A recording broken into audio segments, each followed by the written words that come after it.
All right, welcome to Mr. Miller's Woodshop podcast. I'm your host, Bobby Miller. Thanks for tuning in. If you are new to this channel, please make sure to like, rate, subscribe. If you stuck around after last week, thank you. It is an interesting thing to have smartphones in education, and it takes an open mind to consider it. And so if you did not listen to that episode last week and you are first discovering this podcast, this one, go back and listen to that one first in case you want to totally disregard what I say. But I'm a woodshop teacher. I teach in Minneapolis, Minnesota, Coon Rapids, Minnesota. It's just north of Minneapolis in Minnesota. High school, public high school, traditional woodshop. And we build an end table to start out our program. And so we are on the trimester system. About 15 weeks is what I get kids for. And so I've traditionally done my safety training, and then followed by starting the end table, and then midway through the end table we start up a cutting board just to kind of handle all the scrap wood that we acquire. But it's been a very successful project, and it's likely that you've had a similar circumstance in one of your woodworking programs if you've ever had one, and it served us very well. I've copycatted an end table project that my predecessor had at Cambridge High School, and it's one I similarly did when I was in high school. It's a great project, and so I just want to talk about the one that I do. It is inspired by the National Woods Board. It's not their official one, or at least not yet, but it is one that I feel very strongly about, and there's been significant industry input on this new end table. If you're listening to this as a former student and you had me prior to 2025, you've done a different end table. It's the one that Mr. Almost inspired, but that's a great one too. But I've typically found that when a shop teacher, particularly this one that you're listening to, needs something in their house, typically they make it, and then it becomes part of their project plans. And that's not a bad thing, because that's kind of the natural progression. It's the way a lot of the curriculum that I've come up with is just either what other teachers have done or things that I've personally needed. There was a teacher a couple of years ago who wanted to build his wife a jewelry box for a milestone birthday, or actually it was Christmas. He wanted to make a jewelry box for his wife for Christmas. And I tell you what, that Valentine's Day, she got the best jewelry box you can imagine. And so it was a eye-opening opportunity for this teacher to realize what woodworking was, and so how it takes time to do. It can't just be accomplished with about 20 minutes per day. Like a project like this is going to need a trimester, and so that's basically what most of my projects do. And the jewelry box is great. It is a fine woodworking project. We stole the plans right out of Wood Magazine, and that's a great resource too. But what I've found is that these plans need to be catered to kids so that they understand what in the world they're doing. If they're looking at a magazine article from Wood Magazine and it's written at a college level, reading level, they're not going to get anything from it. Honestly, when I looked at the rocking chair plans that we've done from Wood Magazine and read the description for it, like, I need 3 or 4 times reading through that, and I've got a master's degree plus several credits beyond there. So, I mean, it might be reading level, it might be maturity level, it might be whatever level, but I try to make my plans video-based so that it's not just a read kind of thing. There's certainly a word element to it. Former would have been valedictorian told me, let's add some more words to these plan descriptions, and sure, I'll take your advice. You're valedictorian in the running, and absolutely, I'll take that to heart. So this end table is inspired by the National Woods Board. That is a organization seeking to build up and train a skilled workforce. They are a wonderful group of industry leaders, educators, association people, and it is a great accumulation of people trying to do good in the world. They are not money motivated like some people may think, specifically because they all volunteer their time. They are not paid to be on the board. I am now, as of yesterday, a board member. As I'm recording this, so August 20th, I was voted unanimously onto the board. Very grateful, thankful for the opportunity. But this is a great organization, so please look into them. If I remember right, I'll put a link in the description. Otherwise, it's just nationalwoodsboard.com. .org is their website, nationalwoodsboard.org. And so check them out. Right now, I am in the process of writing these plans. There is very little on paper, partially because I'm going through a company to try to develop these plans. The National Woods Board has the prototype, the protege. They have the plans that, sorry, I just got a text, and so I'm a little bit distracted right there. But they've got the plans that have run off and have been very successful. Now, I look at that and the one end table that I've done in the past, and I want them to be as close as possible in size, because over COVID, I had a end table that we made plans for. It was a skinnier version of the end table that we typically use.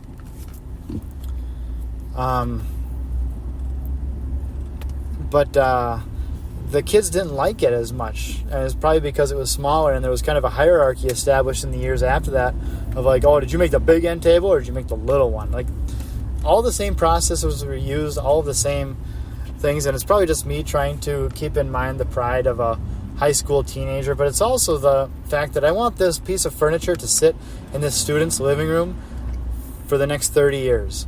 Okay, I built a similar end table to the one I'm describing and creating. When I was in high school, I was a part of a great high school shop class, and this end table is still in my dad's living room, and it's coming up on 20 years since I built it. And that's what I want for these students. So I don't want it to be a little thing. I want it to be a decent piece of furniture. I'm trying to optimize it. I'm trying to make it as most efficient as possible. And so that's why I'm going through a company to do this. The company is Originals in Wood, and they are a strictly drafting company. They build cabinets virtually using a software called Microvellum.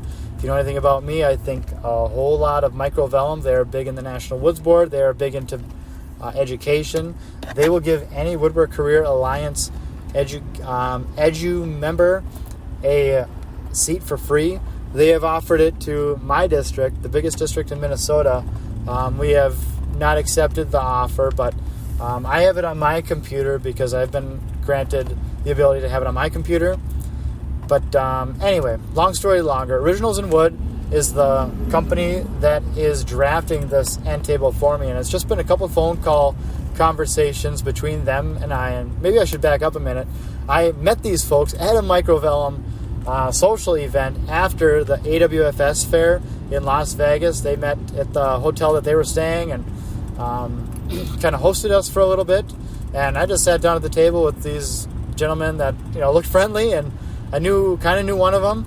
And so I get talking, what do you do? And, they're kind of perplexed, like, wow, you're a teacher and you're here. And yeah, kind of a unicorn, but I'm grateful to be here. And it's great to, be a part of these kind of conversations, because when he was explaining his business to me, like, he sits in his, home office on his computer, building cabinets all day long. He was once a heavy equipment operator, like steamrollers and excavators and bobcats and front loaders and all the stuff that my toddler would be like, heck yeah, about. And now he sits in his spare bedroom building cabinets virtually online, and I'm like, what the heck, why are you doing that? He's like, dude, I've never been happier. I can work when I want. And he's still a bachelor, and so some of my students who are listening to this, like, this is a great opportunity if you don't want to be at work at 6 a.m. like some of the cabinet shops that I steer you to. This man said that he wakes up about 8 or 9, checks his email, and then actually starts his work around noon, and he'll take a nap at like 3 p.m., but then he works until 2 or 3 at night. And I think that's the craziest work schedule ever. I would personally hate it, but this man's a bachelor. He's a contractor.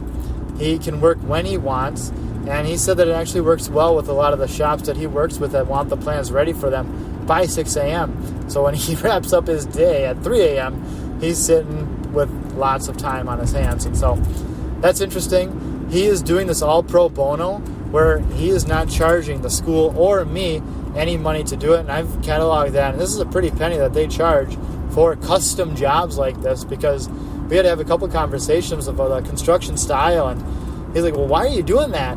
And I kind of explained the National Woods Board's model is based off of the mill model in Colorado Springs. where they are building to teach. And so, yeah, these construction methods are industry standard, but a lot of times we'll do it in a way that is to teach students how to use particular machines or to understand different processes. And so it might make the typical person scratch their head, like this guy is like, are you sure you want to do this? And I said, yes, I do. And I explained him the reason, and that's when the big aha moment happened for him. And he's like, oh, okay, that makes sense. So he's working on that. I'm excited because I'll have a blueprint for the students that is professional. It's not one that I just worked up with ruler and graph paper. They will have CAD drawings, three-dimensional, that I can open up in my program, Microvellum, and walk students around with three-dimensionally.